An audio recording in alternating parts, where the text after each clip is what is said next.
Hello, friends. If this joke tickled your funny bone, don't forget to hit subscribe. It's an easy way to keep the humor flowing into your feed. Don't miss the last one. That is special joke for you. A cab driver picked up a nun.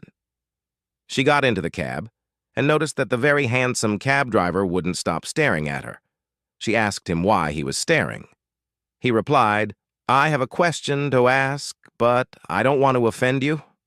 She answered, "My son, you cannot offend me.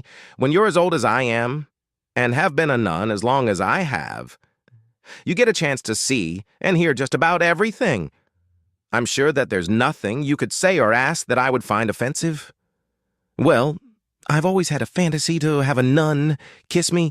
Well, let's see what we can do about that. No, 1, you have to be single, and number 2, you must be Catholic," she responded. The cab driver, very excited, said, "Yes, single and Catholic." "Okay," the nun said. "Pull into the next alley." The nun fulfilled his fantasy with a kiss that would make a hooker blush. But when they got back on the road, the cab driver started crying. "My dear child," said the nun, "why are you crying? Forgive me, but I've sinned. I lied, and I must confess. I was married and Jewish."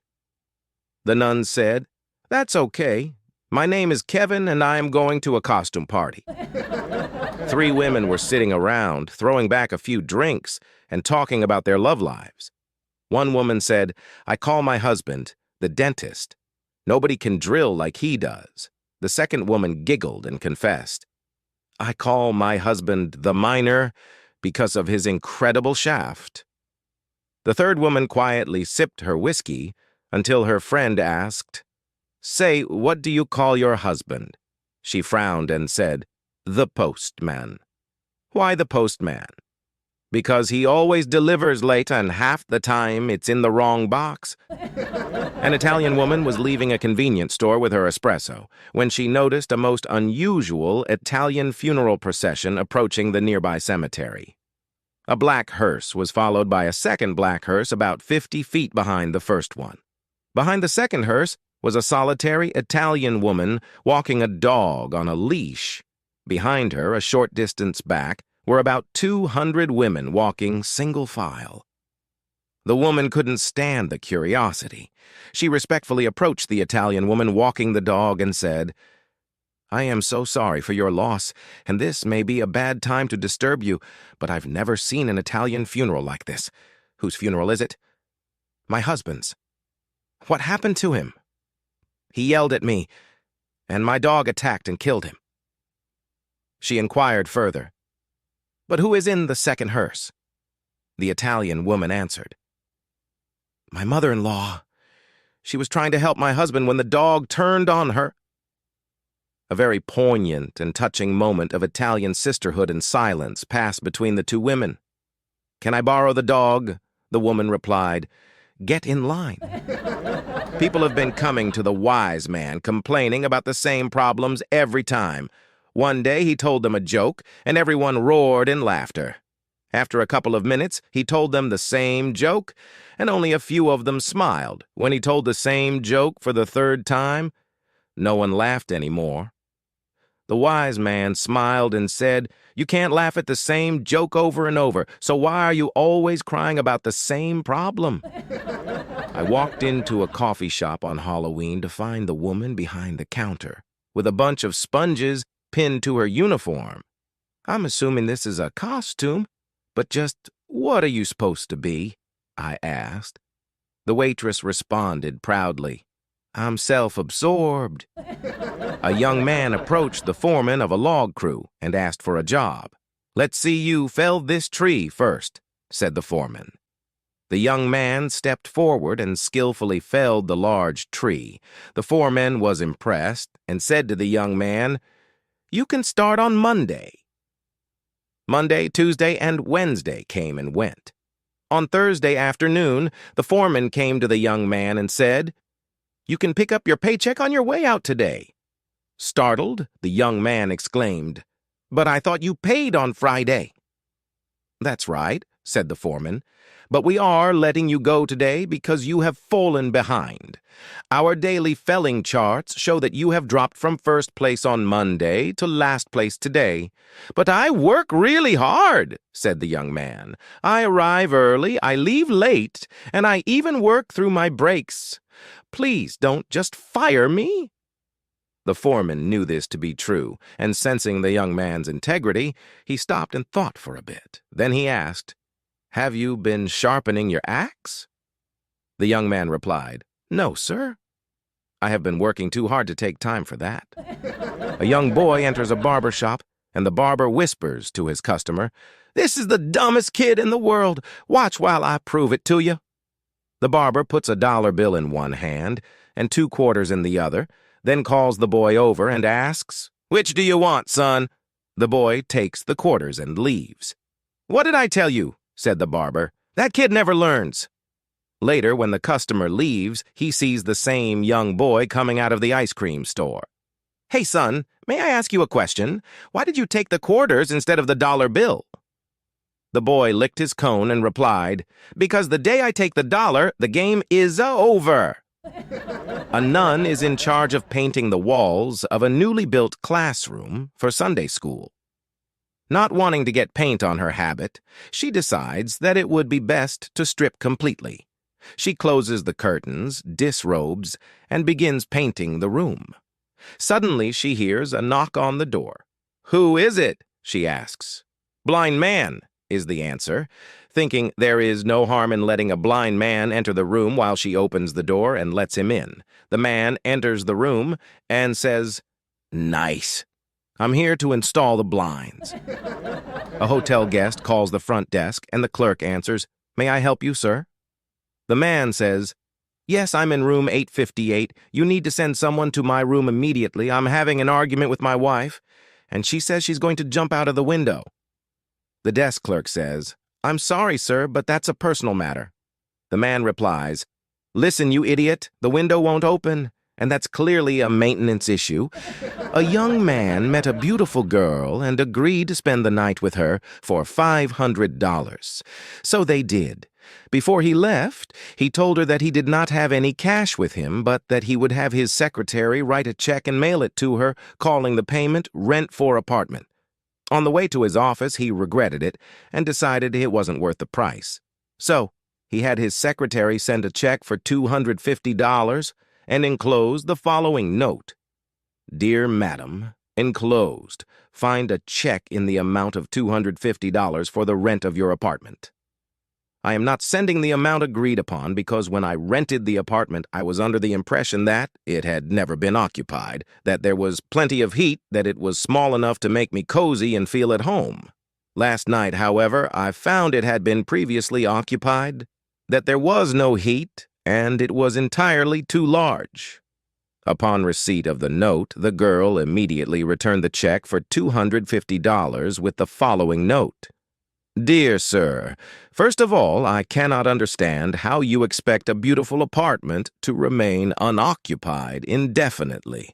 As for the heat, there is heat if you know how to turn it on. Regarding the space, the apartment is indeed of regular size, but if you don't have enough furniture to fill it, please don't blame the landlady. Please be so kind as to send a check for the full amount of $500, or I'll be forced to contact your current landlady. There will be 3 to 5 inches of snow today, and a snow emergency has been declared, the weather report said. You must park your cars on the odd-numbered side of the streets, Joe said. Jeez, okay, and got up from his coffee. The next day, they were sitting down with their morning cups of coffee. The weather forecast was, there will be 2 to 4 inches of snow today, and a snow emergency has been declared. You must park your cars on the even-numbered side of the streets. Again, Joe replied, geez, okay, and got up from his coffee. 2 days later, again, they're sitting down with their cups of coffee, and the weather forecast said, there will be 6 to 8 inches of snow today, and a snow emergency has been declared. You must park your cars on the...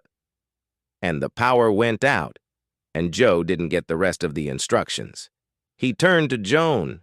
Geez, what am I going to do now, Joan? Joan replied. "Aw, Joe, just leave the car in the darn garage today." There was this blonde city girl who was out driving and found herself in a rural area. She noted a farm animal standing next to a farmer and stopped the car to ask the farmer a question. "Sir," she inquired, "why doesn't this cow have any horns?" The farmer tapped his head for a moment, then began in a patient tone. "Well, ma'am, cattle can do a powerful lot of damage with horns. Sometimes we keep them trimmed down with a hacksaw. Other times we can fix up the young nuss by putting a couple drops of acid where their horns would grow in, and that stops them cold. Still, there are some breeds of cattle that never grow horns.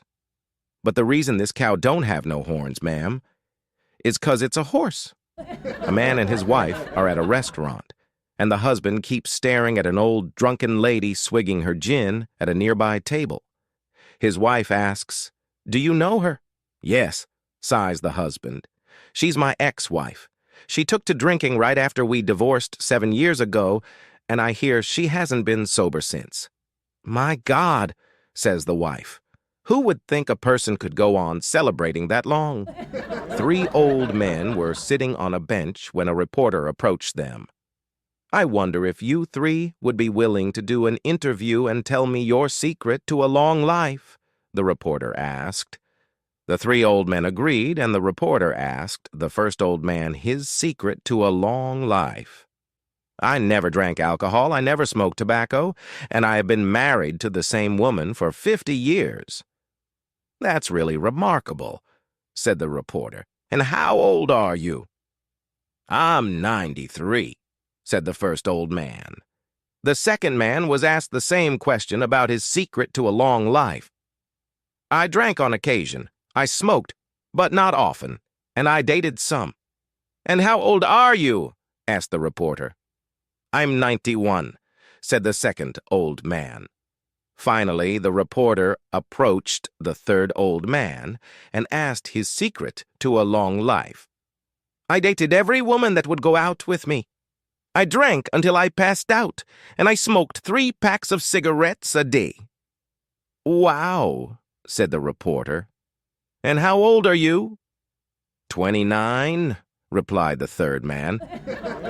A little girl asked her mom, "Mom, may I take the dog for a walk around the block?" Mom replies, "No, because she is in heat."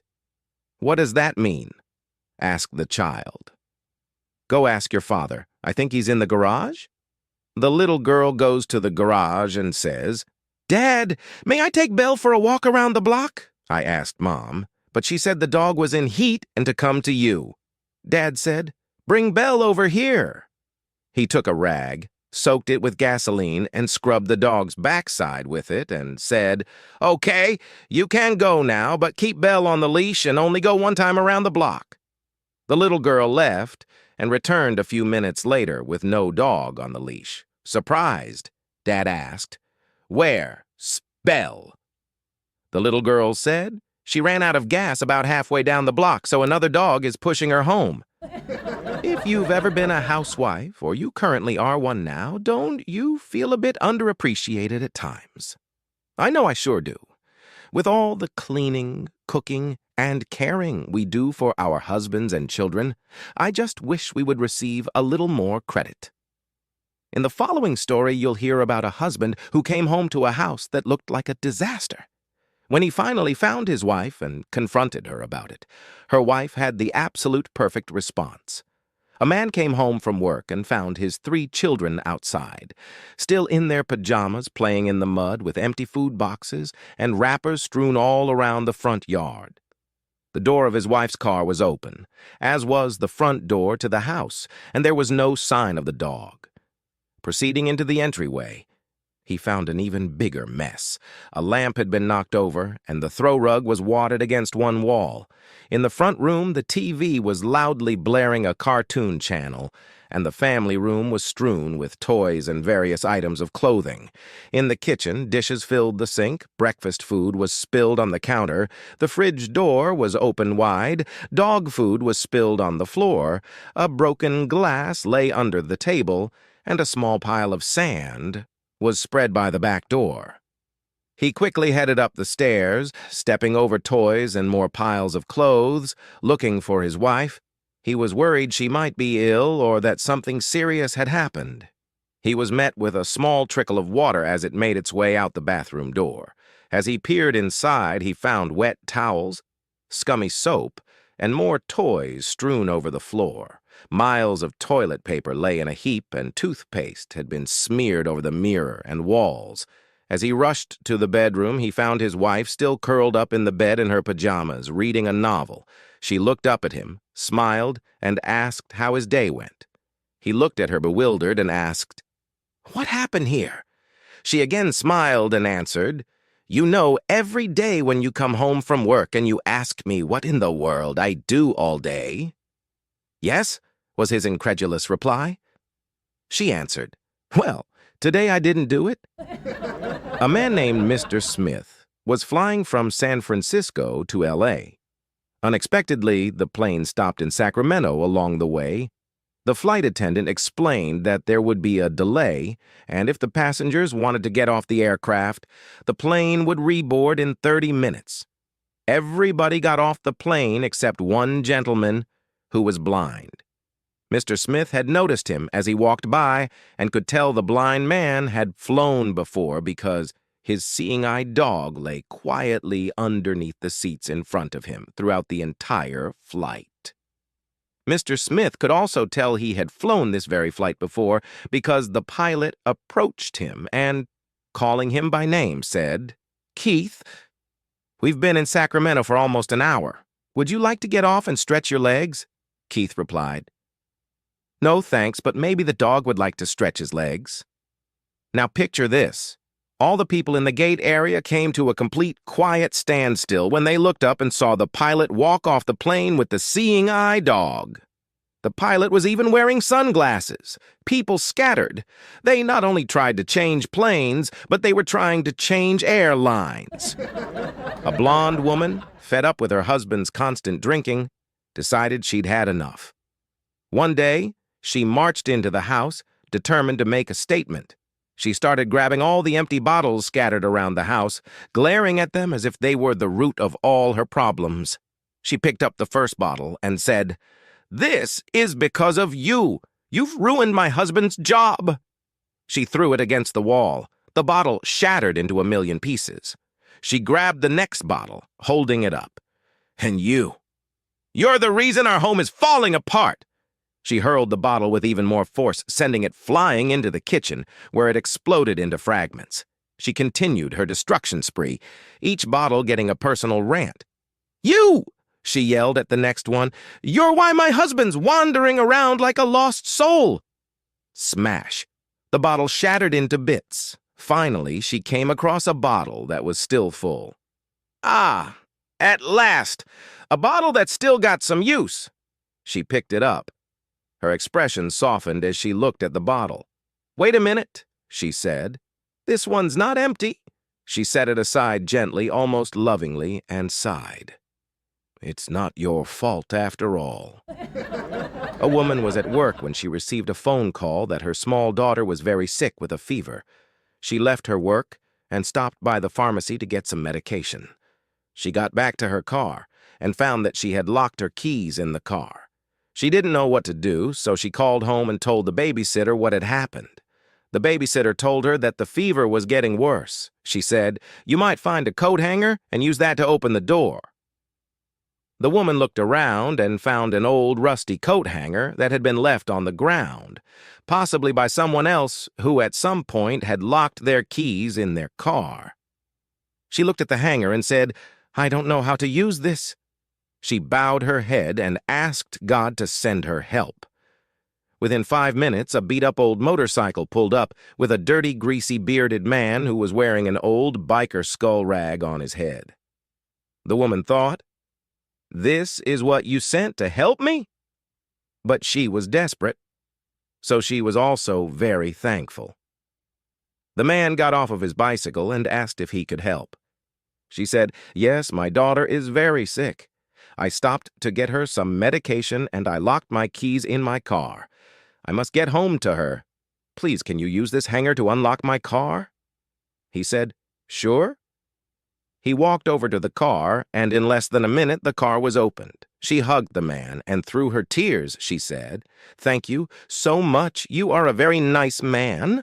The man replied, "Lady, I am not a nice man. I just got out of prison today. I was in prison for car theft and have only been out for about an hour." The woman hugged the man again, and with sobbing tears cried out loud, "Oh, thank you, God. You even sent me a professional." A Canadian man walked into a supermarket with his zipper down. A lady cashier walked up to him and quietly said, "Your barracks door is open." Not a phrase that men normally use, he went on his way, looking a bit puzzled by her comment. When he was about done shopping, a man passed and said out of the corner of his mouth, "Your flies open?" Being a good fellow, he zipped it up and finished his shopping. At the checkout, he decided to intentionally get into the line where the lady was, who had told him about his barracks door. He was planning to have a little fun with her. When he reached the checkout counter, he said, "When you saw my barracks door open, did you see a soldier standing at attention?" The lady, naturally smarter than the man, thought for a moment and said, "No, actually I didn't. All I saw was a disabled veteran sitting on a couple of old duffel bags." The other night, a man's wife was invited out for a night with the girls. She told her husband that she would be home by midnight, she promised. Well, the hours passed and the margaritas went down way too easily. Around 3 a.m., a bit loaded, she headed for home. Just as she got in the door, the cuckoo clock in the hallway started up and cuckooed 3 times. Quickly, realizing her husband would probably wake up, she cuckooed another 9 times.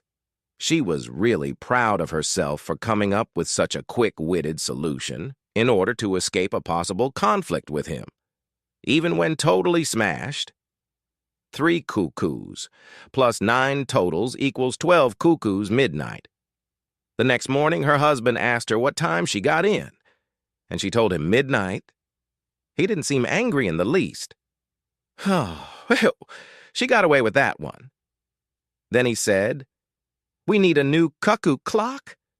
She asked him why, and he said, "Well, last night our clock cuckooed 3 times, uttered some swear words, cuckooed 4 more times, cleared its throat, cuckooed another 3 times, giggled, cuckooed twice more, and then tripped over the coffee table and fell." One day, the wife returned home from a doctor's visit and nervously walked into the living room where her husband was sitting. She fidgeted for a moment, glancing around the room before she finally mustered up the courage to speak. "Honey, can I tell you something?" she asked. The husband said, "Of course, sweetheart, what's going on?" The wife bit her lip, hesitating again. "Promise me you won't get mad," she said, her voice dropping to almost a whisper. The husband, now a little concerned but still calm, replied, "Why would I get mad? You know you can tell me anything, just spit it out." She took a deep breath and shifted on her feet. "And you won't yell? I don't want you to yell at me," she added, as if bracing for something serious.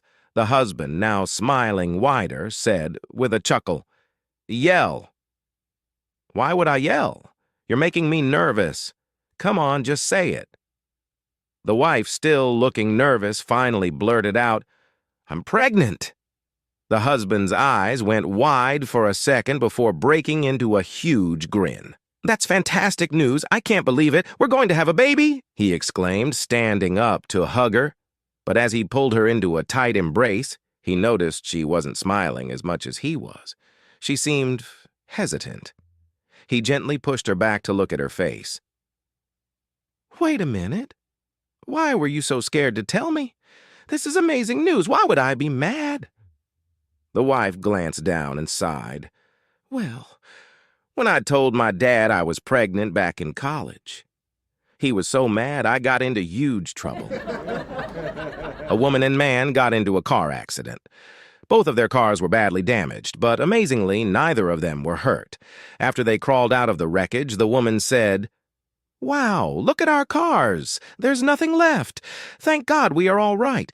This must be a sign from him that we should be friends and not try to pin the blame on each other."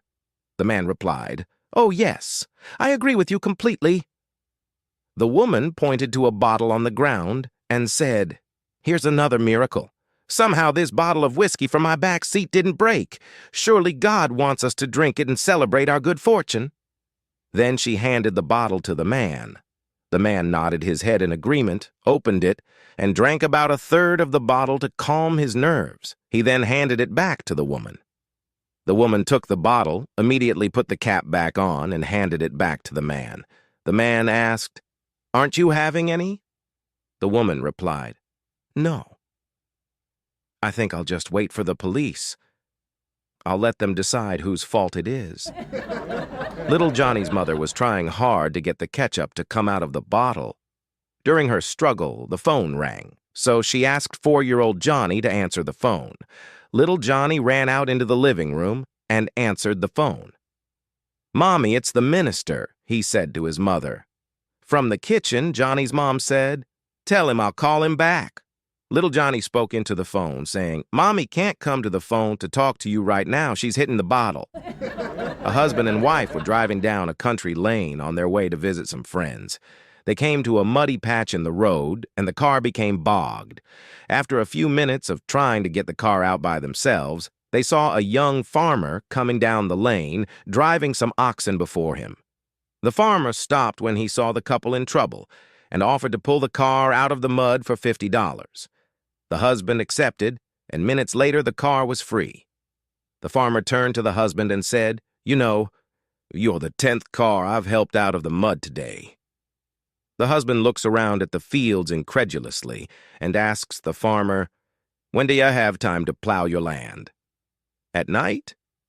"No," the young farmer replied seriously. "Night is when I put the water in the hole." A rabbi, priest, and a minister are out fishing in a boat on a big lake when the priest realizes that he has to go to the bathroom. Not wanting to disturb the fishing of the others in the boat by having them take him to shore, he gets out of the boat and walks across the water to do his business, and then returns to the boat. A little while later, the minister has to go also, and he does the same. He walks across the water, does his business, and returns across the water to the boat. Finally, the rabbi feels the urge to go to the bathroom too, so he climbs out of the boat. But instead of walking across the water, he falls into the water and starts to wildly splash around. The priest and the minister finally drag the rabbi back into the boat, and the priest turns to the minister and says, "Maybe we should have told him where the rocks were." Joe grew up in Jamaica, then moved away to attend college and law school. He decided to come back to Jamaica because he felt he could be a big shot at home. He really wanted to impress everyone, so he returned and opened his new law office in New Kingston. The first day, he saw a man coming up the passageway. He decided to make a big impression on this potential client when he arrived. As the man came to the door, Joe picked up the phone. He motioned the man in, all the while talking. "Number absolutely not. You tell those clowns in New York that I won't settle this case for less than $1 million. Yes, the appeals court has agreed to hear that case next week. I'll be handling the primary argument, and the other members of my team will provide support. Okay, tell the DA that I'll meet with him next week to discuss the details." The conversation went on for almost 5 minutes. All the while, the man sat patiently as Joe rattled off instructions. Finally, Joe put down the phone and turned to the man. "I'm sorry for the delay, but as you can see, I'm very busy. So what can I do for you?" The man replied, "I'm from Cable and Wireless, the telephone company. I come to hook up your phone." Jim needs a job and has no qualms about inventing the necessary qualifications. He reasons that once he finds work, he will impress the boss so much that everything will be forgiven. After a successful initial interview at the Encyclopedia of American History, he is called back to meet the sales manager. You say you have experience selling books? Lots of it, replies Jim. And you have a master's in American history from the University of Michigan? Correct, replies Jim. History is my field of study. Well then, says the sales manager, as soon as I can complete this form, we can get you started in the firm.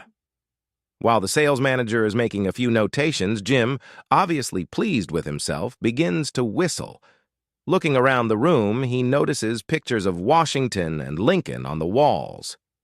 Pointing to the portraits, he turns to the sales manager and says, "Fine-looking men. Your partners?